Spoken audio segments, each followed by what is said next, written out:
तीन शिरी सहा हात तया माझा दंडवत. श्री स्वामी समर्थ. नमस्कार स्वामी भक्त हो, स्वागत आहे तुमचं पुन्हा एकदा नवीन व्हिडिओमध्ये. या व्हिडिओचं शीर्षक आहे 15 दिव्य संकेत. दर्शवतात की नाथ महाराज तुमच्यावर खास कृपा करत आहेत. त्याआधी व्हिडिओ पूर्ण पहा आणि चॅनलला सबस्क्राईब केले नसेल तर आत्ता सबस्क्राईब करून घ्या. चला व्हिडिओला सुरुवात करू. 1. आरंभ. नाथांचा संकेत. जीवनाच्या प्रत्येक क्षणी नाथ महाराज आपल्याला काही सांगत असतात, पण आपणच त्या संकेतांकडे दुर्लक्ष करतो.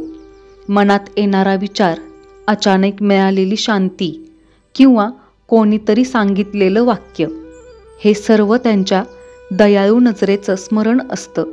नाथ महाराज कधी थेट आवाजात नाही तर परिस्थितीच्या रूपाने बोलतात.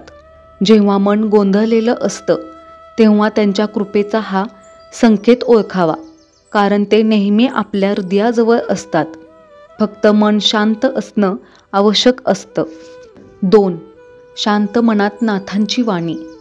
नाथ महाराज आवाजाने नाही तर शांततेने बोलतात. जेव्हा आपण काही न बोलता फक्त शांत बसतो तेव्हा त्यांच्या शब्दांचा स्पर्श जाणवतो. मनात एक शांती उतरते, जणू कोणी प्रेमानं सांगतंय, मी आहे, घाबरू नको.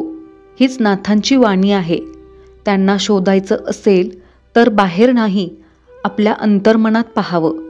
प्रत्येक श्वासात त्यांचा संदेश दडलेला आहे. जेव्हा मन स्थिर होतं तेव्हाच नाथ महाराज आपल्याशी बोलतात. 3. नाथांचा पहिला संकेत.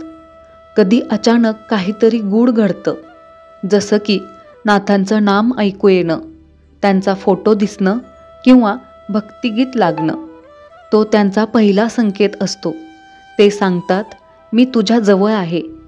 हे योगायोग नसतात, तर त्यांच्या आठवणीची दारं उघडणारे क्षण असतात. हा संकेत ओळखणं म्हणजे श्रद्धेने हृदय उघडणं. ज्या क्षणी आपण नाथांचं नाव घेतो त्या क्षणी जीवनात बदल सुरू होतो. 4. विश्वासाची पहाट. विश्वास हीच नाथ भक्तीची मुळं आहेत. जेव्हा परिस्थिती अवघड वाटते तेव्हा नाथ सांगतात, थांबा, माझ्यावर श्रद्धा ठेवा. त्यांचा हा संकेत आहे की आपण हार मानू नये. संकट येतात पण ती तपश्चर्या असते. नाथ नेहमी आपल्या सोबत असतात, हे लक्षात ठेवावं. त्यांच्या कृपेनेच अंधारानंतर प्रकाश येतो. जो श्रद्धेने त्यांच्या मार्गावर चालतो त्याला दिशा नक्की मिळते. 5. संकटातील संदेश. कधी संकट का येतं असं वाटतं का? कारण नाथ महाराज त्या क्षणी आपल्याला मजबूत करत असतात. ते सांगतात, खचू नका, मी जवळ आहे. संकट म्हणजे शिक्षा नाही, ती गुरूंची शिकवण असते. जसं लोखंडावर घाव पडतात तेव्हाच ते धारदार होतं, तसंच भक्तीही संकटातून तेजस्वी होते. नाथांचा संकेत नेहमी प्रेमाचा असतो, अगदी कठीण प्रसंगातही. 6. मनातील प्रकाश. जेव्हा मनात अंधार वाटतो नाथ सांगतात, दीप मीच आहे, फक्त विश्वासाची वात लावावी. नाथ भक्ती म्हणजे अंधारातही प्रकाश ठेवण्याची कला आहे. जेव्हा अश्रू येतात तेव्हा ते सांगतात, ही वेदना तात्पुरती आहे, माझं प्रेम शाश्वत आहे. प्रत्येक श्वासात त्यांचा आधार जाणवतो. भक्ती म्हणजे हृदयाचं नातं, जे कधी तुटत नाही. 7. नम्रतेचा अर्थ. नाथ महाराज सांगतात, जो वागतो तोच उंच होतो. नम्रता हीच खरी शक्ती आहे. अहंकाराने चाललेलं मन गुरूंच्या प्रकाशाला अडवतं. जेव्हा आपण म्हणतो, नाथा, मला काहीच माहिती नाही, तेव्हा ते म्हणतात, आता मी तुला शिकवीन. नम्रतेतूनच ज्ञान आणि कृपा प्रवाहित होते. नाथ भक्ती म्हणजे अहंकाराचं विसर्जन आणि आत्म्याचं शुद्धीकरण. 8. प्रेमाचा संदेश. नाथ महाराज प्रेमाचं मूर्त स्वरूप आहेत. ते कोणावरही भेदभाव करत नाहीत.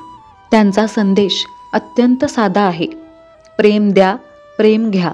जेव्हा आपण दुसऱ्याला मदत करतो तेव्हा नाथ आनंदी होतात. भक्ती म्हणजे फक्त जप नाही, तर दयाळूपणाचं आचरण आहे. नाथ सांगतात, माझं दर्शन तुझ्या कृतीत आहे. 9. अंतर्मनाचा संवाद. नाथ महाराज आपल्या मनाशी रोज संवाद साधतात. ते विचारांच्या रूपाने येतात, प्रेरणांच्या रूपाने दिसतात. काही वेळा आपण म्हणतो, मला जाणवलं, तोच त्यांचा स्पर्श असतो. या स्पर्शाकडे दुर्लक्ष करू नये. तो आपल्याला योग्य मार्गावर नेतो. प्रत्येक भावना, प्रत्येक श्वास हे नाथांचं अस्तित्व आहे. 10. शांततेचा धडा. नाथ सांगतात, शांतता म्हणजे माझं रूप. जेव्हा मन शांत असतं तेव्हा आपण गुरूंचं दर्शन करतो. गोंधळात त्यांचा आवाज ऐकू येत नाही. म्हणून ध्यानात बसून मन स्थिर करावं. त्या स्थिरतेत नाथांचा आशीर्वाद ओघळतो. ते सांगतात, थांबा, माझ्या उपस्थितीचा अनुभव घ्या. 11. भक्तीचं बळ. नाथ भक्ती म्हणजे फक्त नामजप नव्हे, तर प्रत्येक कृतीत नाथांची आठवण ठेवणं. जेव्हा आपण प्रेमानं काही करतो तेव्हा ते आपल्या सोबत असतात. ते सांगतात, भक्ती म्हणजे माझ्या नावाचं नाही, तर माझ्या भावाचं स्मरण.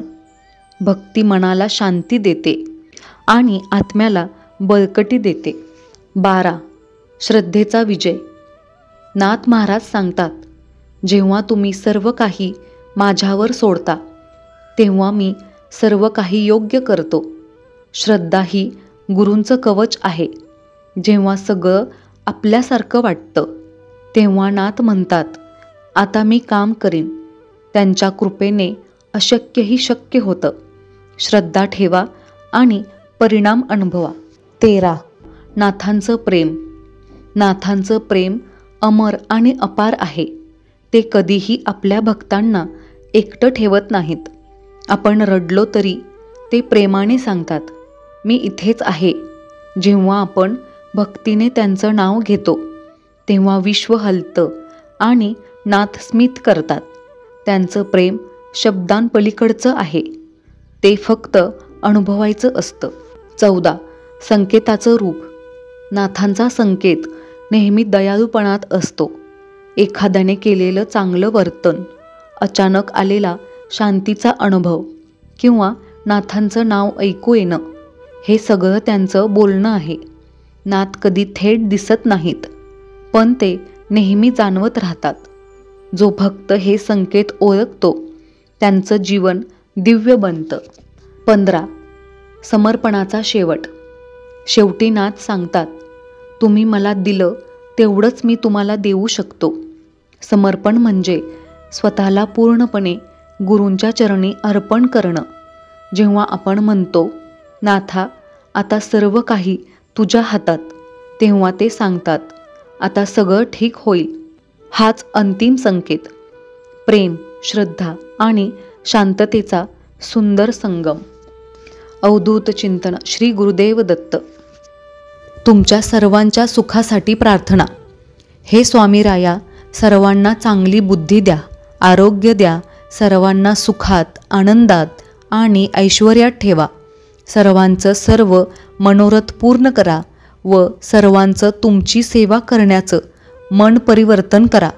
सर्वांचं भलं करा, कल्याण करा, रक्षण करा आणि तुमचं गोड नाम मुखात अखंड राहू द्या. श्री स्वामी समर्थ. व्हिडिओ आवडल्यास लाईक, शेअर, सबस्क्राईब करा. कमेंट करायला विसरू नका. धन्यवाद.